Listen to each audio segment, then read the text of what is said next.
Hey, this is Stephanie, and if you're watching this, you probably had some sort of decode session with me, and so I just thought I'd explain a few things about what to do after.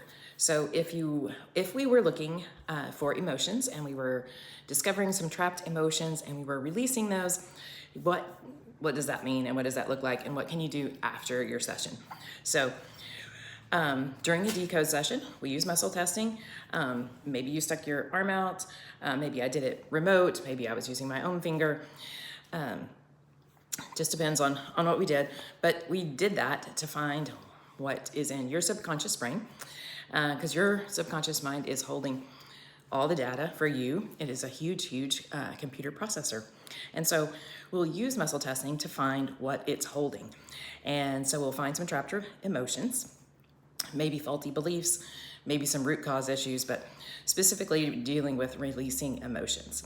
So the emotion code author, Dr. Bradley Nelson, he recommends just having that intention that I want to release it. And then he also swipes over the governing meridian. So that starts here and circles over the head back to the tailbone. We have energy spots, right, all over our body because we're energy, but specifically on the palms of our hands. So we can use the palms of our hands and rub that just right over the governing meridian. Doesn't have to touch.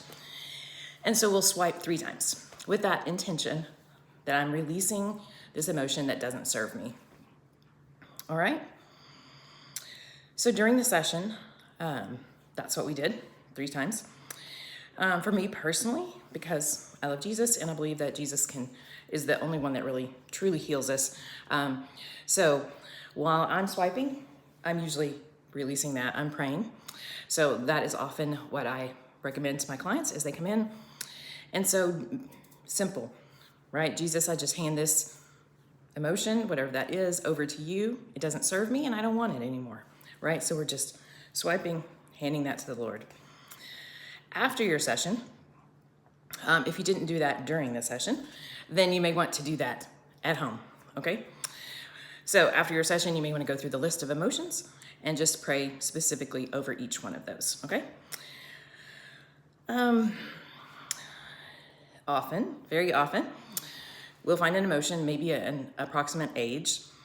Number one, age is not as specific. The subconscious mind doesn't. It records really a lot by events, what happened before this event or after this event. So age is not so specific, so don't get caught up on that. But often we'll find a memory, an approximate age, and we'll find an emotion, but for you, the memory will pop up. So just trust that whatever that emotion in the memory, that the Lord wants to heal that. And so, yeah, just pray through that. And trust that that is indeed what he wants to do. He wants to take that from you. He wants to heal that from you. And so it's your opportunity to just hand it over and let him. So that is a blessing and praise him for that. The last thing that might come up if a memory surfaces is something that you need to do. And most often that deals with forgiveness. Yeah, and we know this. We know that bitterness and anger can be held in the body and can cause disease. And so forgiveness is not about letting someone else off the hook, but it's getting rid of that poison that you're holding on to. So forgive. It doesn't necessarily mean you have to go to a person or restore a relationship or anything like that. It is that process of saying, I'm not going to hold this, and I'm not holding them to you. All right, so the last thing regarding forgiveness is a lot of times we have to forgive ourselves. Okay, so I find that a lot of people actually can forgive other people easier than they can forgive themselves. So I guess just process that with the Lord. He has paid it all on the cross. He's forgiven you. He sees you as white and clean, and he's not holding it against you. So just ask him to go ahead and take that. You have permission to forgive yourself and to release that. So Anyway, I hope that was helpful and hope your session was helpful, and I will see you next time. Thanks.